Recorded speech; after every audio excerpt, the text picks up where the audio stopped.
All right, so we just started the session. Hi, everyone. Welcome to another Dental Shadowers virtual shadowing session. Thank you for tuning in to our session today. My name is Dia, and I'm part of the Dental Shadowers e-board. I will be facilitating today's session with Dr. Lawson, a general dentist. And thank you so much for taking the time out of your schedule to meet with us, Dr. Lawson. Whenever you're ready, the floor is yours.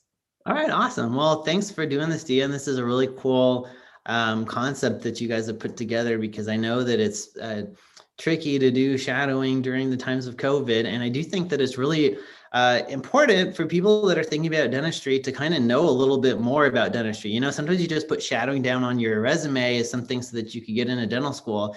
But I mean, the reason that they want you to do shadowing before you go into dental school is dentistry is a weird job. I mean, it's like so many times people are like, why would you ever want to be a dentist? Stick your finger in people's mouths. I mean, literally, there's lots of times I come with saliva in my hair, and it's just I'm bending over backwards to do these weird things in people's mouths. And it's just a very strange job. And so like, if you don't like dentistry and you don't like working with your hands and you don't like, interacting with human beings, you might not like dentistry. Just because you're smart and you have good grades doesn't mean that you're like dentistry is a career for you.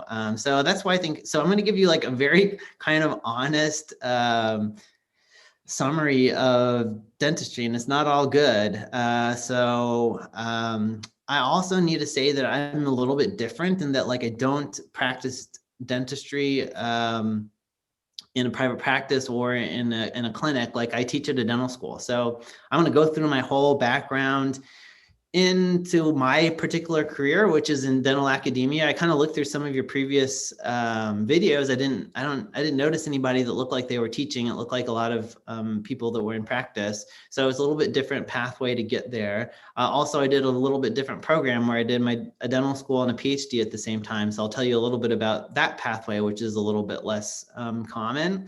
Mm-hmm.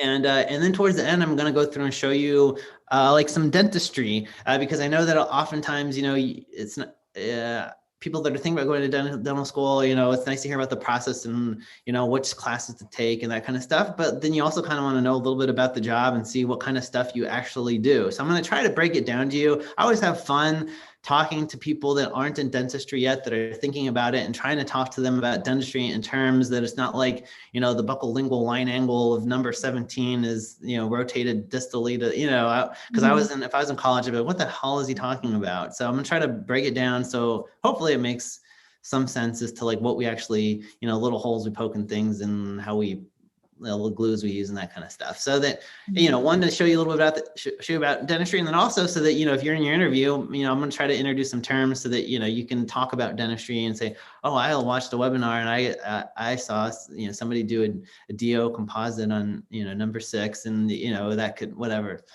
so you have a little bit of term. So that's me. I teach at the UAB School of Dentistry. Those are my UAB greens. This is me working on my little brother, so that's why I can put his picture in there. And this is our Instagram account, which I can I'll show you at the end.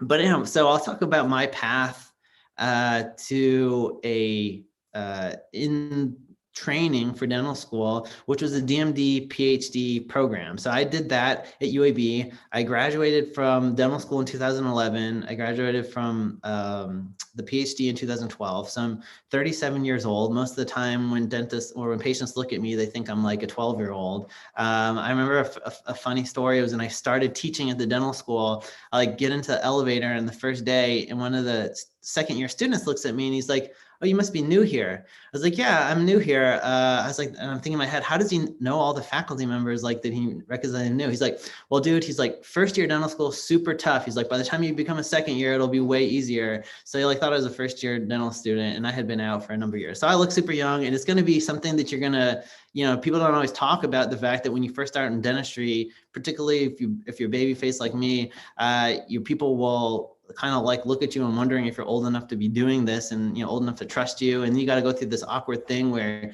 do you call yourself Dr. Lawson? There's the people that like go out to, sometimes I go to a cocktail party and somebody introduces like, hi, I'm Dr. Smith. And I'll just be like, dude, we're at a cocktail party. Just use your first name. Like, we're human beings, we're normal. But they're just so used to like, and then you see the other way, like people like me that like, have been out for like 10 years and I still feel awkward every time I introduce myself as doctor. I say, oh, I'm Nate. And they're like, well, then where the hell's the doctor? I'm like, oh yeah, that's me too. I'm Dr. Lawson.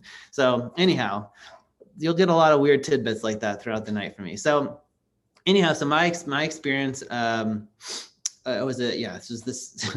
I forgot where I was. So that's when I graduated. Did the DMD PhD program. It was a 6-year process. So this is just kind of the way that it worked. So they're not all 6 years. Sometimes some people have done it in 7 years, 8 years, 9 years. So 6 is usually about the shortest you can get it done. And the way the program was running when I was in the program was that I did 1 year of research.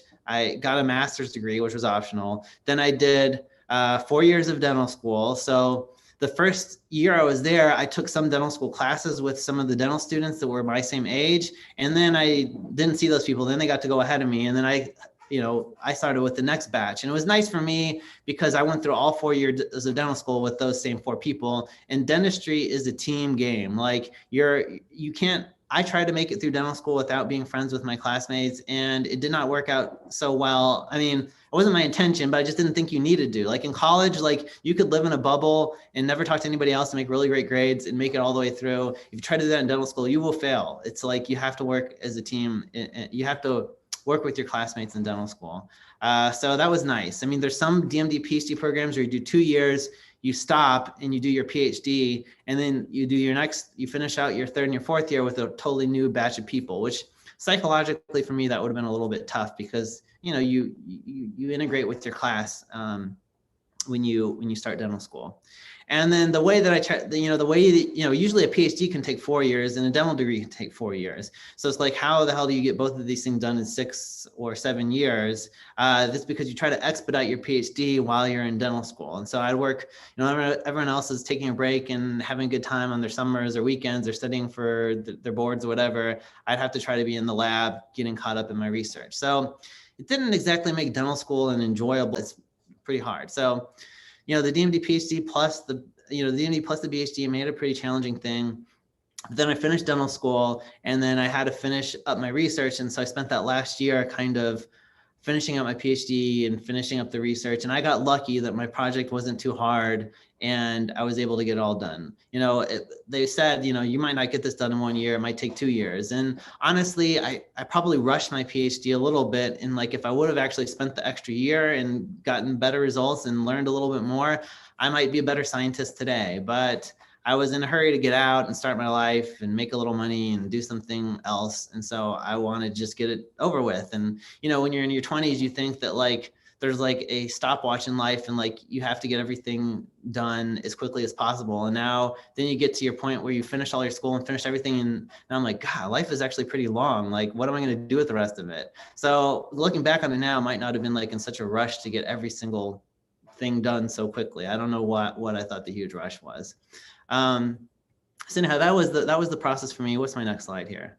So let me give you a very honest assessment of like the analysis I made of like doing the PhD, DMD PhD versus going through dental school without it. So, of course, the perks that everybody, if we're just going to be totally honest here, like why do people talk about doing it? Because it pays for 60% of your dental school. At least that's how it was for me. So when you look, if you're considering a DMD PhD and you look for a school, you have to know, does the school have what they call they used to call T32. It was an institutional grant. It meant there's some faculty person at the school that applied for NIH funding money so that they can bring in DMD PhD students and pay for them to come to their dental school? Or are you going to go to a school that gives you the option to do a DMD PhD, but you have to write your own, I think it's called an F30 grant. So you come to that school, you do research there, and then you write a grant. And if your project's good enough and you get the grant, then you can come in the NIH, then you get funding for your dental school and everything else. So like our school had both. So we had a T32. I think we still have a T32. So, you apply to UAB, you knew that you're going to be enrolled in this program and it would be paid for. And if you wanted to write an F30 and you got it, hooray for you. I think they give you a little extra money. I wrote one, it wasn't good enough and it didn't get funded, but they still paid me and I still got to go through. So, that's one thing to think about if you're thinking about doing a DMD PhD. Do they have the institutional grant, or you got to write your own? And schools do it different ways. So it depends, you got to ask the school about it. So that was 60% dental school plus my 20K, it was actually 24K per year stipend. And so that's why that was the kind of shallow reason for doing it. And then the reason that I'm glad that I did it now, I didn't totally know I was going to go into a career in academics. I thought it was a possibility. I didn't know for sure.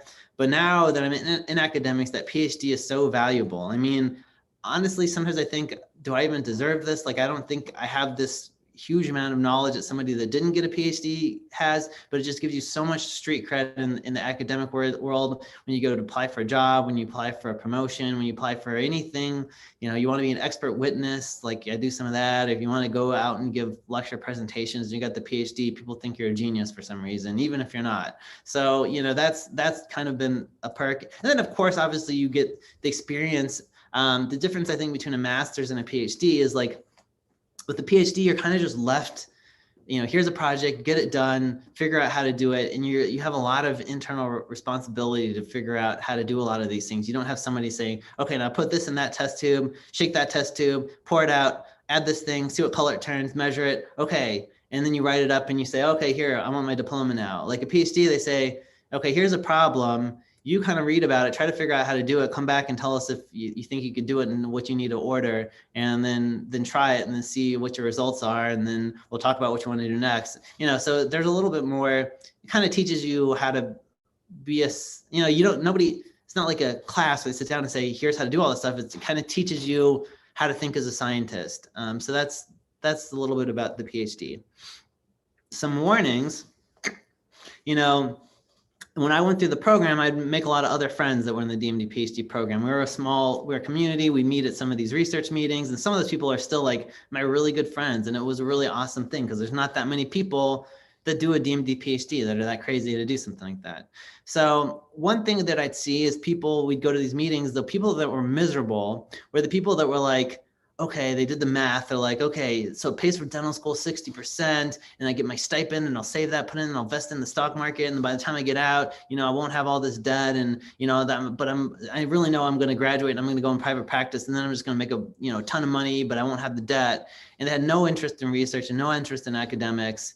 They were miserable because then they found out they get there and I actually have to do a PhD, and it's not that easy. And so if you have no interest, if your parent is a dentist and you're going to go take over their practice, and you have literally no interest in doing research or in going into academics, then you're just wasting your time. You're going to make yourself miserable. You'll make the money back, later in your clinical dentistry. Don't worry about saving the money, or do the military, or do anything else. Don't do a DMD PhD if it's just about the money.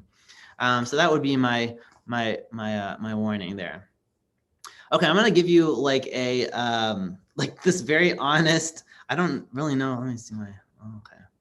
I don't know how this fits into. This is just my honest assessment of my experience in dental school. So I only tell you this early part to preface the next slide, which I'm about to tell you, so that you don't think, okay, it makes sense that you had such a bad time in dental school. In college, I was amazing. Anything I touched turned to gold.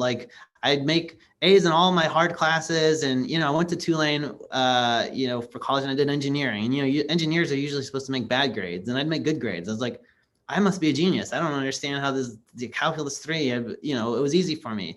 I did a ton of research. I had publications. I did everything right. My DAT at the time at 21 was a good score. I think now people applying to dental school are you guys are all geniuses, and you make these crazy scores that I didn't even know were numbers that were possible. And I had a family in dentistry, so I knew everything. I could tell you about every process in dentistry, and I had a great time in dental school. I used to work part-time, and I went to college in New Orleans, so these are some of my weird side jobs. And I had every single little ribbon and tassel that you could get from the stupid thing with all the extra little this and that.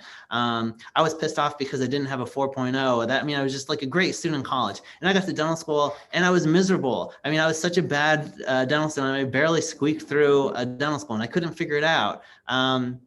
You know, I was disorganized. I didn't, you know, dental school is not as much about like, you know, you have to be pretty organized in that you take a ton of classes. Like, I know you're probably sitting there in a semester and like, oh my God, I took five classes this semester. It was insane. Like in your dental school, I don't even know, like I look at their curriculum now and there's so many boxes. I mean, sometimes I think they're taking like 20 some classes. I'm like, how does that even make sense? You know, and for me, I had a tough time. You know, I enjoyed like a hard engineering class where I really, you know, worked through some problem sets and this and that. In dental school, it's just more like just knowing what classes. Sometimes I'd be in a class, I'd be like, I don't even know what class I'm in. I don't even know what semester, like what is going on? There's so many things going on. So the other thing I didn't realize between dental school and college, but you know, you be in college, sometimes I show up in flip-flops, my hair is all messed up. Like I just like, you know, my teachers, I don't think they knew had, you know, there's 300 people in our class. They had no idea who I was. I didn't have to show up to class. Like you could just do whatever you want. You just had to take the test and do a good job on your test. And I was awesome at that.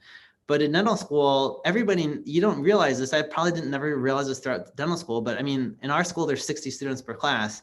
They know when you don't comb. I mean, I had remarks that I didn't iron my scrubs well enough. Like they know who you are, you know, it's a lot about, you know, it's professional school. It's different than college. So like, you know, your interactions with your faculty, they know who you are. A lot of the ways that you get graded is based on things that seem less, they're not all multiple choice. I mean, so dental school is a different game. So, you know, being on the other side of it now, being a faculty member, I see what wonderful people the dental students are. When I was in dental school, I had the worst attitude. I'd show up to my faculty like, what's up? What want I, like, I didn't realize that all the other students in my class were saying, you know, Dr. Lawson, how was your weekend? I hope I can meet up to all of your performance standards. And I'm like, who are you human beings? Like I was not this together when I was in dental school.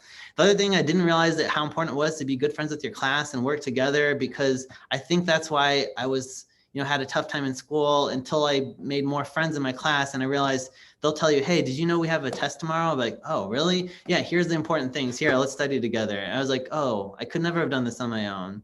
And then the other thing about dental school that was different was I thought the whole goal of dental school was just to make good grades. And so like sometimes in the first years of dental school, you take these classes like histology and biochemistry, and they're worth a ton of credit hours. And so I'd be like, man, I'm going to study so hard for those. And there'd be some practical on like how to do a filling. And I'd be like, not that many points, not that important. You know, I don't have time to waste in the lab for that. I'm going to study for this big exam and I make a good grade in that. And then not so good in my practical. And then now that I practice dentistry is like, I don't often get asked about, you know, like where the glomerulus is or whatever that, you know, that I have to do fillings all day. So like, you know, the point of dental school isn't just to like work on your GPA and get that as high as possible. I mean, you should be, if I went back and did it again, I'd think more to myself, you know, learn to do dentistry because you're going to be doing it for the rest of your life. And it's great if you can learn as much as you can while you're there. And I would say most people don't realize that while they're in school. And so many times now I'll talk to young dentists that have graduated and they say, man, I would go back and redo dental school. Like I would go back and sit in those classes that I played solitaire in. And I just like to re-listen to them because I do this every day. And now I'm like, man, some of those details were important. But at the time I was just like, got to get that grade, you know, not on the test, who cares? Like, so that, you know, dental school is different.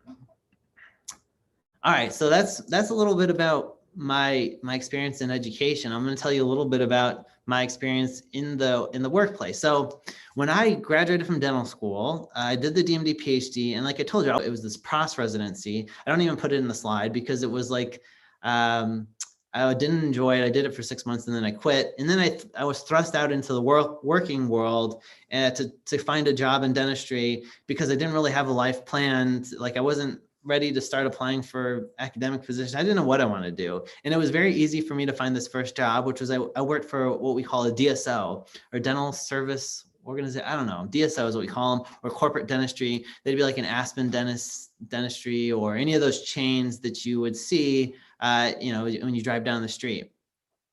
And so, you know, so that I did this for about I worked for actually 2 different chains, because there's a period of time before I left Alabama while I was waiting after I graduated, but before I moved to Chicago, where I worked for a different chain. So I can tell you my experience working for chains. So chains are, they've got pluses and minuses. The reason I did it was because it was very easy to get a job there. I heard about a chain. I walked in there. I said, "Hey, I'm a dentist. I got a license here. Will you hire me?" They said, "Okay, let's have an interview." They asked me, a couple quick questions, and then I got a job. I was in Chicago, so they had a lot of positions. It was a big chain, and it was actually really great pay. I was getting paid at a daily basis, like, I don't know, $450 a day, $500, whatever it was. It came out to about 120 to 150K. So I mean, that's the cool thing about dentistry. I mean, you just walk up, say, "I want a job," and, if you got all licensed, everything, you can get a job like this, working like this. And it wasn't very hard. I mean, I worked like a dog because I wanted to make money. And, I was fresh out of school. I wanted to do stuff. I had nothing else to do with my life. So I just wanted to work, work, work. And so I worked a lot, but I could have left at 5 o'clock and just, gone home, watched a ton of Netflix, and then showed up the next day. I had nothing to worry about. I wasn't paying the employees. I wasn't checking the logbooks. I wasn't doing anything. I would just do my dentistry, write my notes, go home, and then come in the next day and be like, "All right, what am I supposed to do today?" So it was a very easy lifestyle. There wasn't a lot of risk because I didn't own the building. I didn't own anything. I just showed up and did my little deal, and I'd go home. And if I wanted to move to California, I mean, they try to screw you a little bit on the deals with the contracts with these, where like you've got to give them like a 90-day notice or something. But like, I think I was able to get out of my contract in like 30 days, and then I left. But there's disadvantages too. I mean, it's not a very, you spend all this time going through college and, being smart and figuring out all this stuff. And you go to dental school and this fancy degree, and then you go into this office, and like oftentimes, for me, it felt very stagnant. Like I was just doing very easy things, because the DSOs oftentimes, you get a client base that's not very, they're in lower socioeconomic status neighborhoods or whatever, and like, so you're working a lot of times in kids with Medicaid, and just you're doing the same procedures over and over again. And not to say that they were easy and that I was like so great at dentistry that I was bored. It was just like I didn't feel like I wasn't learning how to get better at anything. I wasn't, it just wasn't a very stimulating of an environment. I mean, I had fun. I had other dentists I worked with, and we enjoyed, and we talked about stuff, but there was no like dentist that worked there that was like, "Here, Nate, let me show you how to do this better." I was just kind of doing the same things, not that well, over and over again. And like I said, I put low quality work, undesirable office location. And I mean, I felt good to help people, but, I mean, that the dentistry we're doing wasn't, we're taking Medicaid. So we're seeing these patients that needed the help. But I mean, I wasn't that good at dentistry yet, and there was nobody helping me get better, and I didn't really know how to get better. So it just, it was better than nothing. Hopefully the dentistry was doing better than nothing, but it wasn't that great. And then also there was like no benefits of that work. I mean, at the time DSOs were kind of newer, and so they weren't giving you, I didn't get vacation, I didn't get health insurance, I didn't get anything. I just kind of came in, did my little thing. I was an independent contractor, and left. And then I also had another little oh yeah. Sorry. Yeah. How many years did you work as in DSL? So that was only just that 1 year. So Just 2012, essentially 2012 to, I don't know. I moved to Birmingham 2014. So, but it was only about 12 or months, or a year and a half or something like that. Gotcha. And then during that same period of time, I also had this, any other questions, Dia? Oh, no, I just, before you moved on, I just wanted to quickly ask, because I know you said like, we quickly realized that you weren't like growing in that area, and like you wish that you, so I'm just asking, like, how long did it take for you to see that and like, move on? Oh yeah, no. So, and I didn't, Like quickly though, because because if it would be more years, it would be like, I was just wondering if it took you more years than just one. Most of the people that I worked in that job with, I mean, granted now it's been 9 years, or I don't know, it's 8 years since I left that job, but like, most of them don't work there anymore. But most of them left within 2 years or so, the DSOs. And, it's a controversial topic about like DSOs, like if they're bad if they're a good thing. And, I would say if you go and work for a DSO, try to like keep your ethics about you, try to learn as much as you can. Don't let the people that own the place that are non-clinical, like push you around and persuade you to do any type of treatment that you don't feel is ethical. And, I try to learn as much as you can. And that would be my best suggestion, so that you can go home and sleep at night, and that's, you can feel like a good person, but still learn. And it's hard, no matter, there's no easy way when you graduate from dental school. That people don't tell you about the fact that like you might have a family member that's a dentist and they're in their 40s or 50s and they're doing well and they're established, that they don't tell you when you're like 28 and you graduate, like it's not that easy. Like nobody just hands you the pay, the big, the nice office with the cushy job. And you gotta, you have to figure it out. Yeah. Because like I know that from my perspective right now, like I've heard I feel like I've been to presentations where they do talk good about DSOs or those kind of programs, and they hype it up. But in reality, like when you do talk to the dentists that work there, they have like mixed opinions about it. So it's like nice to hear from people who actually had experience, rather than like, because sometimes they do portray it as in a way that it's like awesome for us to go right out of dental school. Like, it's, but you have to weigh the pros and cons. Yeah, there's some, I think, DSOs that are like, it's an evolving thing. I mean, there's nothing wrong with the, necessarily the concept of DSO. They could be providing a good service if they allow their dentists to do continuing education and support them and allow them to do ethical treatment plans, this kind of stuff. So just for the people that don't want to have to manage the business aspect of dentistry that are, but man, I would not have even known about what a DSO was when I was sitting in your shoes. So I don't know much about it. I just heard one, I think it was like one conversation where they did say it was controversial, like of a topic. So I kind of wanted to expand on it, and like maybe to our pre-dental viewers that are watching now, it's, if you guys are interested in dentistry, that is a topic that's going on like till this day, right? Within practice owners and like, different areas of people who are in the dental field. So it's a cool topic. Well, yeah, and so to tell you just about, so I had another job. So I had this other, when I was working, I did the DSO and I had some flexibility with it, so I didn't do it every day, and I wanted to try as an associate. So an associate is that basically means, you're not the owner of the place, you just go in there and you work for the owner.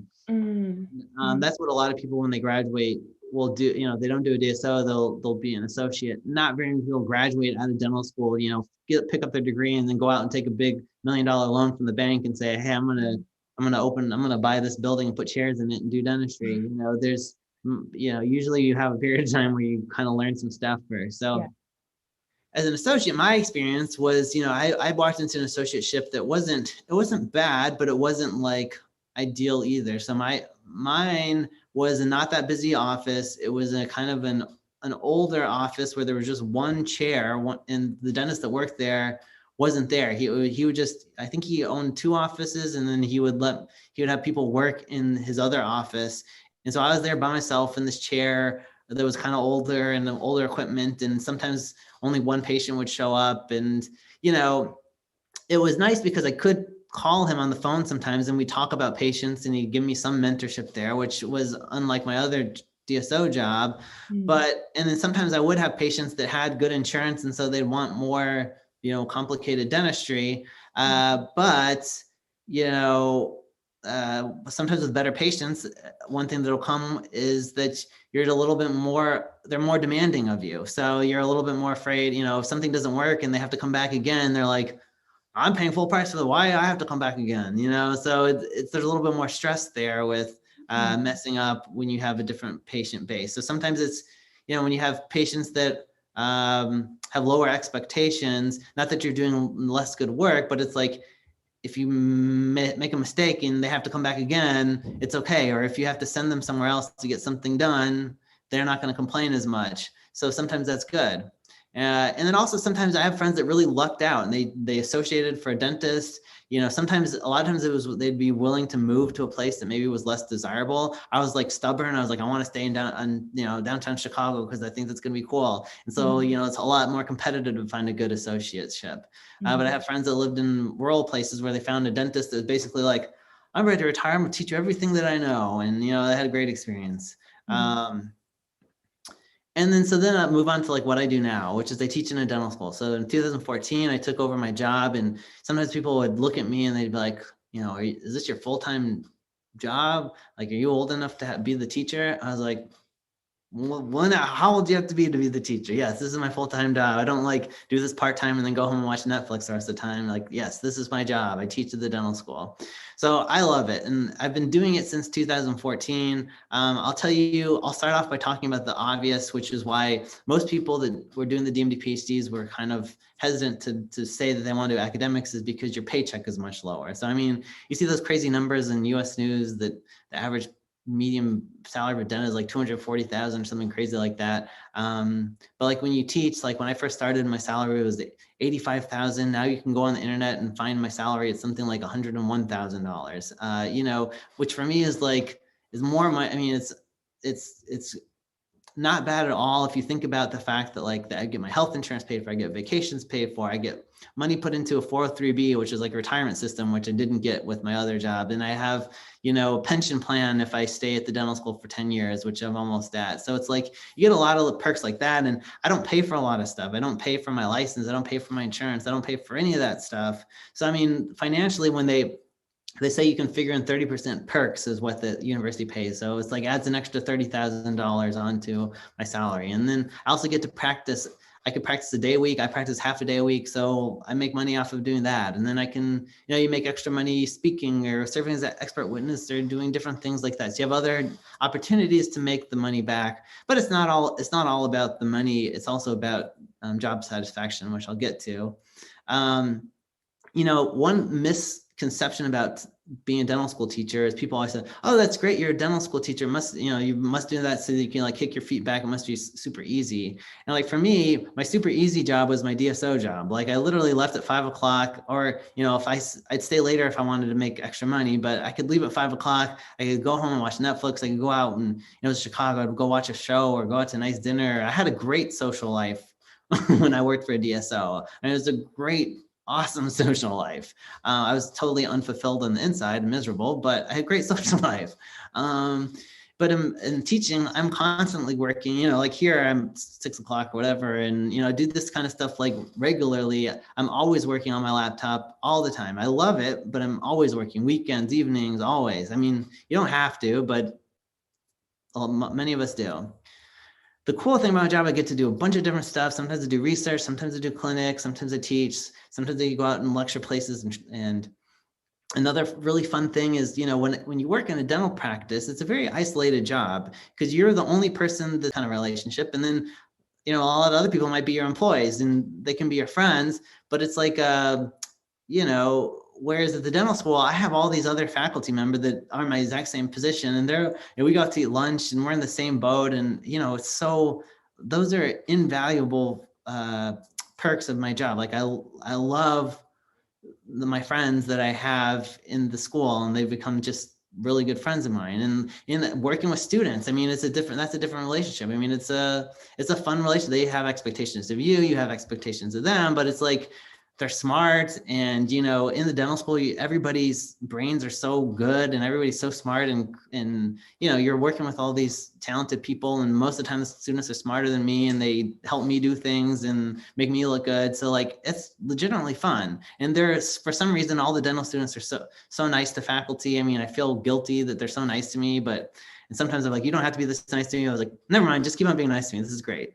And you get to do fun things like travel and go to meetings. And as long as you're not terrible at your job, you have pretty decent job security. When the pandemic hit, I didn't have to worry too much, that I didn't feel like the university was going to go under.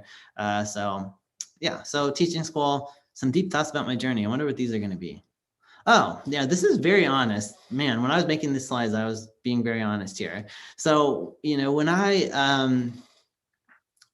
got into dentistry, I think a lot of people get into dentistry because they know it's a good career and you have a good ability to make money. And it's funny, my parents are visiting, and so I think you hear my dad outside. I remember him always telling me Nate, there's easier ways to make money than to be a dentist. And I thought, really, I wonder what those could be. But there really are easier ways to make money than being a dentist. And there's I mean that when I say easier, Dentistry, I call reverse yoga. Like you're sitting there like this all the time. I mean, I'm 37 years old. When I was 30, my back already started. I mean, I have to do yoga. I have to do regular yoga now to correct my back. And it hurts your whole body. I mean, you see these, when you see like a 90-something-year-old dentist, they look like they all look like that because they've been doing this their whole career. So you're physically working. My wife is a lawyer, and she goes and she wears nice outfits, and she goes into her nice office, and they have a beautiful office, and she just sits on the computer, and they have nice business lunches. Like, no, I mean, if you're doing dentistry, you're wearing scrubs and you're crouched over and you got split flying in your face all day, and your back hurts at the end of the day.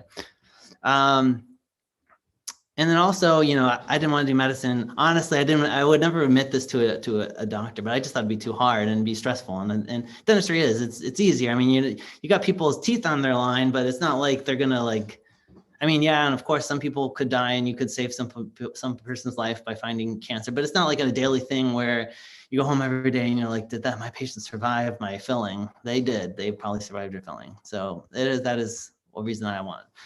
But one of the things about why I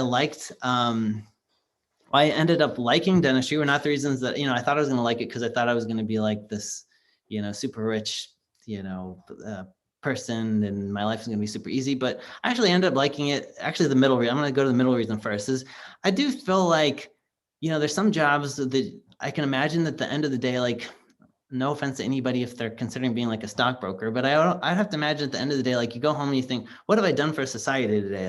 How, maybe I made people a bunch of money, but what did I do? I push the numbers and push the buttons and, the cool thing about dentistry is sometimes you literally, you can change people's lives and make them way better. It's this is a patient here that I saw 2 weeks ago, and they came in with these white things on their teeth, which, they kept on, it was a teenager. His mom kept on being told he needed to get veneers or fillings, all this kind of stuff. And I said, hey, we've got this treatment we've been working on where you don't have to do fillings. And we did this thing called Icon on his teeth. And this is how he left at the end of the day. And his mom was just ecstatic. He was ecstatic. Everybody's happy and standing ovation. It doesn't always happen like that, but it was this is awesome. Otherwise this kid would have had all his teeth drilled into and he would have had problems going on. And I did something good and I figured something out and I made his life better. And there's no denying that I impacted the world positively that day. Other days I don't always, something messes up and I don't always, but when I do my job well, I feel like I'm really helping the world. And then, with dentistry, like I said, you always have a job. It's not I don't think there's any vaccines for cavities coming out anytime soon. We're going to have a job for, going into the future. And for me, it gave me some flexibility too. So it allowed me to be a teacher, which that's one of my favorite things to do. This is some of the stuff, like I said, I didn't know about dentistry. I didn't know that dentistry was going to be hard. So like I told you, I was a great student in dental school. Every math test I took, I did really well. I don't know, it just comes to me. Dentistry never just came to me. You put the stuff in my hands and I try to do it and then voila, I'd be it didn't, I'm not if you ask me to draw a picture, I'm not Picasso. And there were people in my class that came into dental school. They had really great grades, everything they did, everyone was used to telling them how smart they are, so smart. And then you go and get a handpiece and you go drill on it and you can't do a straight line. You can't do, everybody that I started with dental school, graduated, figured it out. Somehow they figure it out, but it's not it doesn't correlate. Your GPA won't correlate to how good you are at dentistry. Also, there's that period of time when you graduate where everything is just it's not so easy. You have to work for it a little bit when you first graduate. And like I said, there's easier ways to make money that don't destroy your back. All right, so let's do my shadowing now. I didn't think we were going to talk so long about my, usually people don't ask me this kind of stuff. They want me to talk about dentistry. So I'm going to do two things. I'm going to let you shadow me as a researcher, and then we're going to shadow as doing a filling. And the research is going to be real quick, just to let you know what kind of stuff we do in our research lab. It's not, people always think this is what research is, test tubes, blah, blah. That's not what our research is. So my research is in dental materials. So we'll test things like how strong are the glues and cements that hold your fillings on, or, this little project will be how strong are dental cements. The cements, so here's a crown. This is fancy. This is a ceramic onlay, so it's kind of like a crown. And see the stuff here, that's the glue that's holding it together. And how strong is that glue? And there's different kinds of glues. So like a test we might do in our lab was, we'll go, this is a, maybe you can tell, this is a tooth that has been mounted into a pink piece of acrylic, and then it's on this lathe. So lathe just spins the tooth around in a circle, and then I've got a drill over here, and it's going to take the tooth and it's going to spin it around, and the drill is going to spin it down, and so you're going to turn the tooth into a little cone. And in the clinic, that's what you're doing. You've got people's teeth, they rot out, and then you drill a little cone onto them, and the lab makes a cap and you glue it on. There's dentistry. It's not that bad. So that's what we did. We made a little cone and out of a tooth, and then we made a ceramic. It's supposed to be like the crown or the cap that goes on top of the tooth, but we made it into a weird shape, into like a T-shaped, so that I can use my machine later and pull it off. I'll show you. You'll see in a second. So what I did is I went and I don't have a picture of it, but I would cement I'd use different types of cements to cement these crowns onto a bunch of teeth. So I made like 100 of these teeth, then 100 of these crowns, and 10 specimens per group. And I maybe test 10 different cements, and I would bond them all on there. And then I might store them in water for a little while. And then I go put them in this machine, which pulls them off. So it just ties a rope around the top of it, and it grips it from the bottom. And it just, there's supposed to be a video, but my videos didn't seem to work. So I just did a screenshot. So, and it just pulls it off. And we call that a crown retention test. And that's the kind of test that we do in our lab. So it's not like rocket science. It takes a little while to make all the specimens and make them perfectly and do all the measurements and blah, blah, blah. So this is not like a PhD level project. This, it's more, we do a lot of master's type level project, but people always seem to be very interested in the results because everyone wants to know what's the best glue for my crown. So that's the kind of research that we do. So now you've seen it. It's called a crown retention test. So we test the retention of different types of crown materials depending on what cement we're using. And so now let's go through and do a dental procedure. What I'm going to show you how to do is just something simple, a filling. So we're going to do a direct composite. So first thing I want to tell you just a little bit. So if you see a tooth that's kind of destroyed like this, and you see this goop down there where the tooth is decayed, first, if you're going to be a dentist, first thing is we don't call that decay anymore. And it's not even called cavities. That's what I called it when I used to work as assistant. I used to call them cavities. But now you're pre-dental, about to be a dentist. You have to call them the real thing, which is caries. So caries is what we call cavities. And so this molar has caries. And what is the process of caries? Caries basically just means that you have some of the mineral content of your tooth taken out. So if you look at this, you can see my cursor, right? Okay, so right here, this is good, healthy tooth structure. This is good, healthy enamel. And that enamel is made up of predominantly minerals. So calcium phosphate, also called hydroxyapatite. And then there's some organic content like there's a little bit of collagen in enamel that kind of holds it together, but there's basically just a lot of minerals and calcium phosphate minerals in there. And what cavities means is essentially, it doesn't happen in this part of the tooth, but I guess it could. You'd have a plaque on the tooth, and the plaque is filled with bacteria, and when those bacteria eat sugar, over time, they start to produce acid, which it's supposed to be right here in the graph, but it didn't stay there. But they produce acid. So I always say that bacteria eat sugar, and then maybe I'm not supposed to say cuss word, but they poop out acid. And so then that acid will start dissolving the mineral content of the tooth, and eventually, it can make a hole in the tooth, and that's why they used to call them cavities, cavitation, a hole in the tooth. But we call that process caries. And so this is a huge hole. And so this wasn't just a little bit of plaque sitting on there eating the tooth away.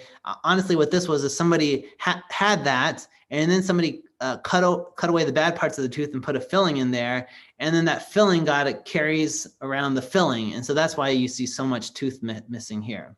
And so now this is a person that the filling fell out, and they had caries around their filling, and now they got this big hole, and we got to go ahead and fix this. So let's go ahead and fix this. So the first thing that I'm going to do to fix this, if you're looking at this tooth and you're like, why is there just a tooth floating in outer space on a blue background with a little metal clamp on there? That's because I put a rubber dam on the tooth. So not every dentist does this. If anybody's ever shadowed an endodontist, they're the ones that use a lot of these, but us fancy Instagram dentists or new wave fancy dentists like to use these rubber dams on people's mouths. And what the rubber dam does is it helps isolate this tooth so that, now, it looks wet, but that wetness isn't saliva right now. That wetness is because I rinsed this tooth off with water and I haven't dried it off. But right now this tooth is kind of water sealed in there, so the saliva can't come up inside of my tooth here. And that's important because when I glue my filling in there, the saliva will contaminate that bond if it gets in there.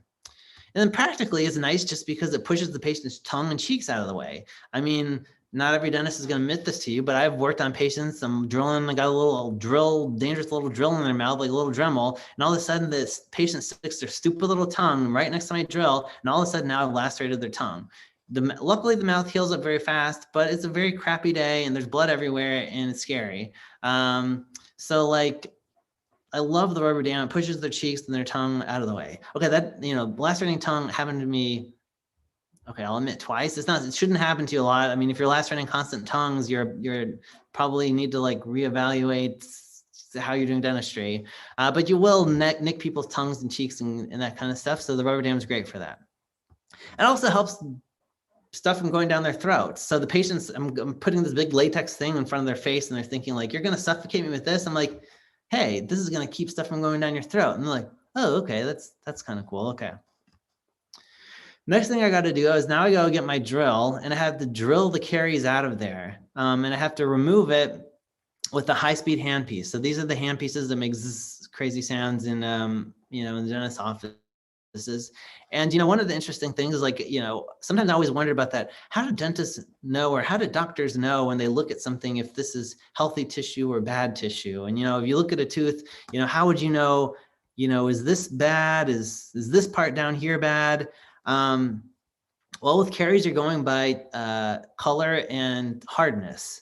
So you've got the drill and you kind of have to get a sense with the drill, what hardness is healthy and what hardness is not healthy. And honestly, is every dentist going to remove the same amount of caries from every tooth? No. Some dentists are going to take more, some are going to take less. Ideally you want to take away the bad parts of the tooth that have a lot of bacteria and are the most demineralized. But how you know that is, if you don't have a microscope, you can't do a microbiology exam down there. So you're just kind of doing the best that you can. So we're going to take away the bad parts of the tooth, and then we're going to get to something that looks like here. And you're going to say, oh, there's still all that brown stuff on the inside. And that is still caries down there. And so I'm doing something that's like a little bit different than I was taught in dental school. So I'm leaving some caries down here in the deep part of the tooth. And the reason I'm doing that is because if you look at a tooth is kind of still a living tissue. Like there's, in the middle of that tooth, there are blood vessels and nerves, and that's called the pulp. And they can sense hot and cold. And when you drill in a tooth, that's why you have to give an anesthetic, because there are these, what we call odontoblasts, these cells that go up through in the dentin inside of the tooth that can feel things. And so if I take my drill and I drill away all these caries, all the bad part of the tooth, and I get, through here into that pulp, then, when my drill hits that, it will damage that pulp. And now the tooth can't be alive anymore. Like it just will not, you've got to take away all of the nerve and all the blood vessels and do what they call a root canal. Take out all the middle part of the tooth and do the root canal. So I don't want to do that. Like doing a root canal, I mean, it's okay, it's great, and there's people that's what their job is. But I think even an endodontist that does root canals would say, if I could save the pulp, I would love to save the pulp and not have to do the root canal, because then the tooth still has a blood supply and vessels, and it can, it'll live longer. So I'm leaving some caries in the deep parts of the tooth so that I don't get into the pulp. And all I did was I took the caries away from around the outside borders of the tooth. And that's kind of a new concept. And honestly, dentists make mistakes. People make mistakes. Human beings make. This is a picture I'm showing lectures. There's still a little bit of caries down there. I just missed it. I couldn't see it. Now that when I take my pictures and I'm looking in there, now it's real big on my computer monitor. I'm like, man, I left that in there. Like, that's not good. Like, that was not ideal. And I wish I wouldn't have done that. But, in the scheme of things, like, is that going to cause the filling to fail? Hopefully not, probably not, but it might eventually fail from there. And I'm not proud of that. But that's just, what comes with being a dentist. That's why it's so stressful, because everything can always be better. And you're always like, man, you go home at the end of the day, like, I should have done this and I could have done this better. And, it's never perfect, like when you I don't know, there's some jobs where, you entered in the code to the system and you did it right. And there was nothing else you could have done. That's as good as, and then you go home and you say, entered the code into the system, whatever that means. But like, this job is like, there's always something you could have done better. And the next thing I got to do is I got to go build this tooth back up into a shape so it looks like a tooth, not a hole anymore. And in order to do that, I'm not totally freehanding it. I have to go find one of these little matrices, a matrix band that fits around the tooth, so that when I squirt my filling material into here, that it will go back to the shape of a tooth. So I have to find a good matrix that fits on there really well. So this is what we call a circumferential matrix. It's just a type of matrix. And the next thing I'm going to do is now glue. I'm going to go ahead and glue my filling onto the tooth. So, there's two types of dental materials that are, well, maybe there's three. Well, I'll talk about two different types of dental materials that are used commonly. There's composites, which are like the tooth colored ones. And then there's the amalgams, which, the haters will call those mercury fillings. Amalgam fillings are great. I mean, they lasted for a long time. And dentists always will say, oh, fillings only supposed to last 7 years or something. And then you see these patients that are like 107 years old and they had their amalgams placed in the Civil War. And you're like, that amalgam is ancient and you're ancient and it's been in there since you were a child and it's lasted so long. So, amalgams can last a very, very long time. And that's another controversial subject. But composites, the advantage of composites is they're tooth colored. But you can also bond them on there. So, amalgam, it's like you're doing like woodwork where you have a dovetail to like mechanically hold your amalgam into the tooth. Composites, you can glue them on there. We'll call it adhesive dentistry. So in order to glue them on there, the first step you do typically is you'll etch the tooth, meaning that you'll intentionally take some of the minerals away from the tooth, and it just turns it from a smooth surface into a rough surface. So this is, tooth got two surfaces. It's got enamel on the outside and dentin on the inside. So I just like, you can etch the enamel and the dentin. I just like etching the enamel. So I etched the enamel and it turned it from a smooth surface, and now it's going to look all rough. So now it'll help kind of hold the composite in there better because it's rough. And the next thing is I'm going to put a glue on there, an adhesive. So we test all, that's a big part of what I do for a living, is I test different glues or different adhesives that glue the tooth or the filling onto the tooth.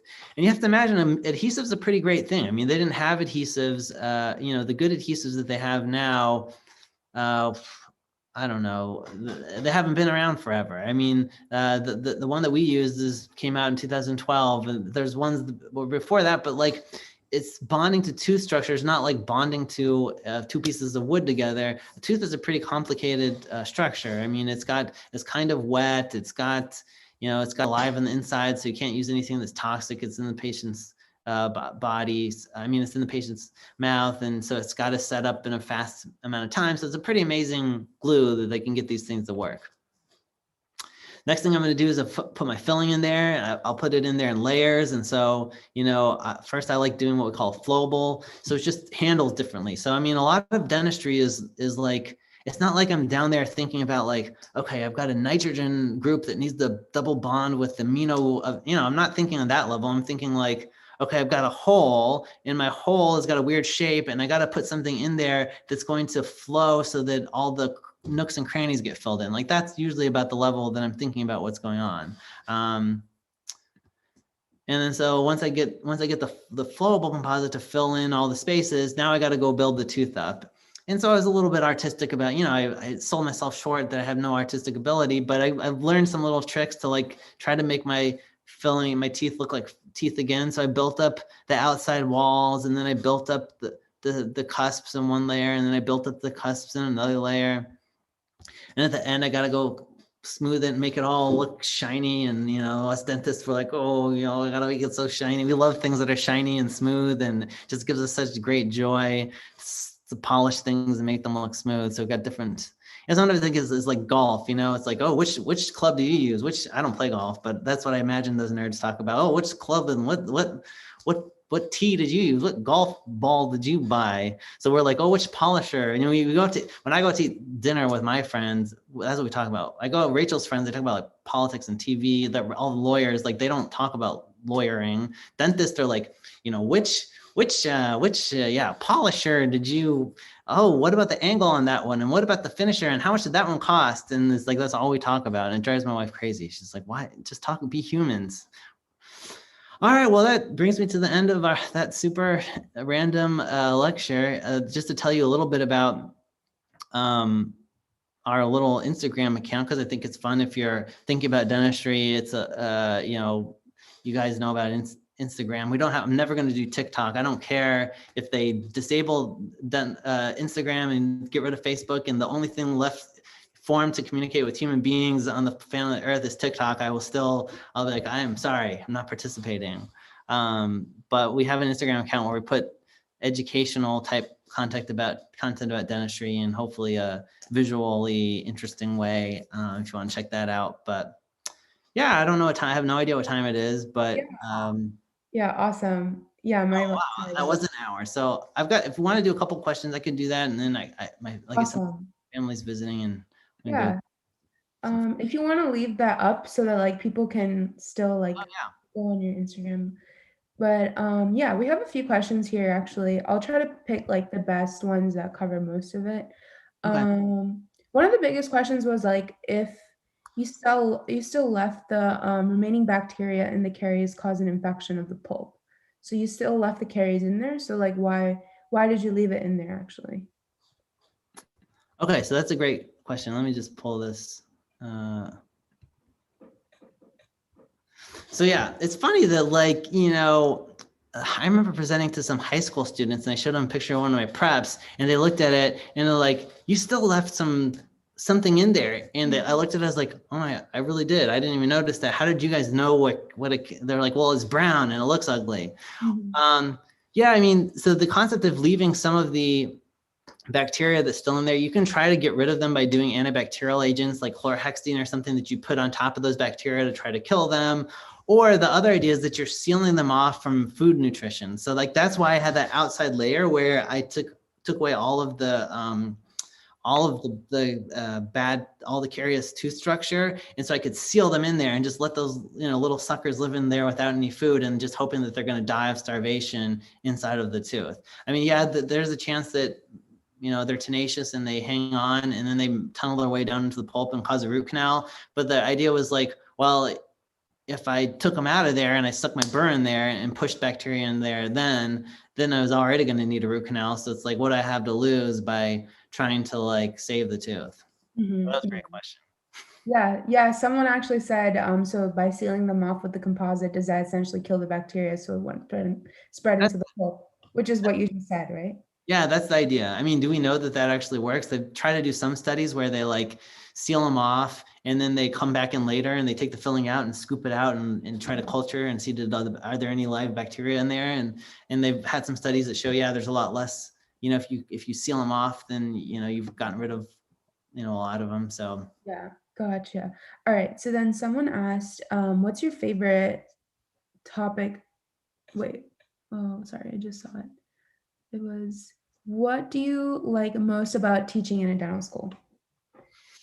Ooh, for me, it's like, I mean, you've kind of gotten a flavor of me through this presentation. And for me, like dental school was not easy. Like there's multiple reasons, and it wasn't my faculty's fault. It wasn't anybody's fault. It was just a tough time for me for whatever reason. And so like, when I thought about going back and teaching, like one of the reasons I wanted to do it was to like make the experience not that I'm not cocky enough to think that I'm making the dental school experience better for the students of UAB, but I just wanted to like put my own kind of flavor on it, because I think some of the things in dental school are hard and they're hard to understand. And if you present them in a way that try to make it a little more fun, a little more easy to understand, they're not really that bad. And like sometimes I wanted to give it my shot at like trying to teach in a way that was easier and kind of explaining things that I had a hard time understanding. And that's where I've enjoyed the job more, because at the beginning I was just doing a lot of research and I wasn't doing as much teaching. When I got to do more teaching,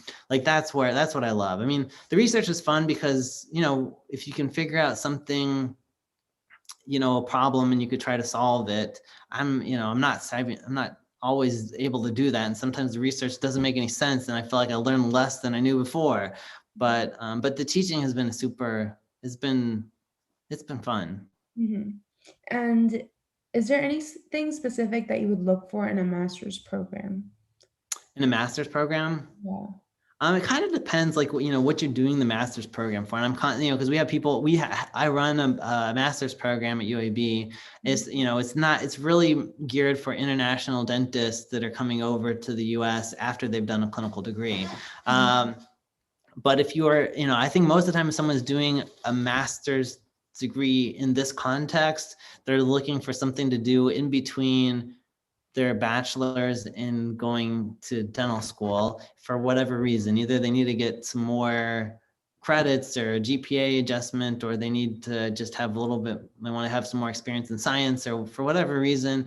I think that, it's just kind of if you're thinking about doing this because you're trying to get into dental school, one thing I would say is because it's interesting to talk to admissions deans to find out like what it is that they actually want you to improve upon your application. And it might not be what you think it is. So maybe they want you, maybe if they looked at your application, they said, well, this person's got fine grades and they showed that they can handle science courses. And maybe they want you to have more shadowing or clinical experience, or make sure that you actually really like dentistry. But if you are doing a master's program, maybe, if I've had conversations with people that instead of doing a master's, what they've been asked to do was to go back and take some master's level classes and do a post back and just show that you can, because dental school is hard and they want, there's only so many spots. They want to make sure that if you get into it, that you're ready for the rigor of dental school and that you're going to be able to pass all the classes. And, because it's not fair to you to take out a whole bunch of money in tuition to find out that you're just not ready to do the kind of academic work that's required for dental school. So I would say if somebody's looking to do some education beyond dental school, figure out why they're doing it. If it's just to raise their GPA, they might not have to enroll in a whole master's program that might have other requirements to it and different type of tuition.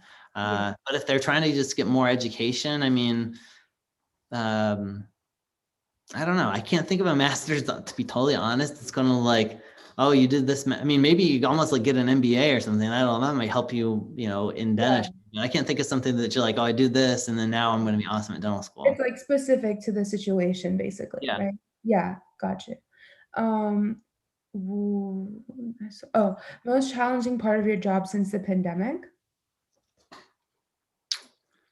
It's been a nice thing about academics. I mean, there's challenging aspects of my job for sure, but there's like my job, my wife and I both sometimes talk about, we're a little bit of introverts. So like the pandemic has been nice, not as bad for me. The people I feel bad for, I feel like I'm in the demographic where we're freshly married, so we're not lonely, but we don't have kids yet, so we're not like doing childcare. I mean, I know it's got to be super hard for, if there's people listening that are out there that are, in school and living by themselves, and it's mentally, I have a brother that's,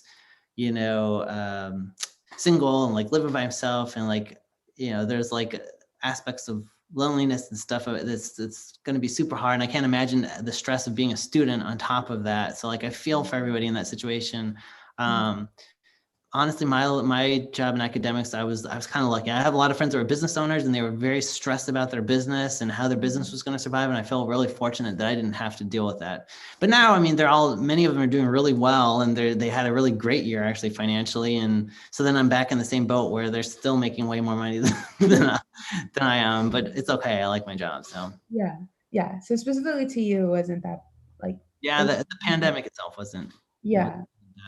bad. I think we can do Yeah, maybe we do one more. I'm sorry. Yeah, if we have, maybe we'll do one more. Yeah, one more. Yeah, I feel like this sums up a lot of questions. So, seeing dental school from the side of a student and then from the other side as a teacher or a dentist, what would you say is your biggest piece of advice for dental students or pre-dental? That's such a great question. And that was kind of one of the things I was trying to get across in this presentation, that like the insight I've gained is a faculty member. I mean, so I can tell it from different ways. I mean, if you want it from the inside of like, I'm a gunner, like how do I, what are the things that differentiate students as I'm looking at them from a faculty member? Like I'm telling you, like I did not realize how nice probably my classmates were to all of the faculty members, because I just, there's a couple of us that were kind of like goofballs in the class, and like we never thought to be nice to faculty members, and we avoided them in the hallways and stuff like that. And you realize like, oh no, the people that are doing well in the dental school they just love this, and that every second of dental school they soak up every second of it. So like, but like as far as like, not specifically as a faculty member, just someone that finished dental school and then practiced dentistry. I mean, just my biggest advice is like, realize that this is different than college. And that's the problem. That's the thing I see a lot of when I see the first and second year dental students, and even some people that don't totally get it, like I was, even by the end of dental school, that it's like the whole point of being there is to learn how to do dentistry. So don't look at everything as assignment and as a chore. And like, honestly, it gets tricky because people often think about specializing, and they think, okay, the game's not over, like the game of college where you have to jump through the hoops to get the best grades. They think that continues in a dental school because now I have to become an orthodontist. And so I have to get all the A's. But if you get all the A's at the expense of like learning things, it might work out for you. It might sneak into the program, but it's just not good overall, because it's going to be frustrating you later on in life when you didn't learn how to do the thing you're doing for the rest of your life. So that would, I know it's easy for me to say now, but that would be, if I could go back and talk to, 18 years, that's when I started. Yeah. 18-year-old Nate, and be like, this is what I want you to do. No, not 18, 22. What am I thinking? 22-year-old, I'm not like a super genius. 22-year-old Nate, and be like, you would be surprised now that people sometimes that they get in are so young. Yeah. The loopholes and like all the, the AAs but as you were saying, sorry. Yeah, 22-year-old me, like I would say, like Nate, like pay attention to the, don't stress too much about the grades. Like, not that my grades were any good. I always say I made my first B. I didn't make B's in college except for I made this A- or whatever. That's what. But I made a B my first year. I made a C my second year, and I made my first F my third year of dental school. So like my whole like, so yeah, it was a slow deterioration of like, but I shouldn't have, it wasn't, that wasn't the worst of it. Like the worst of it was actually at the beginning when I was so stressed and just trying to make these grades at the expense of like learning how to do dentistry. So this has been a very honest conversation. So yeah, I'm so glad that we could have you on here, because it's it's so nice hearing like different perspectives and like different journeys. And I don't think we've had I'm not sorry, don't quote me on this, but I'm not sure if we had a PhD yet, but it's really cool to see like the different journeys you can have in literally just one field alone, Oh yeah. So yeah, but it seems like that's all the time we have today for questions.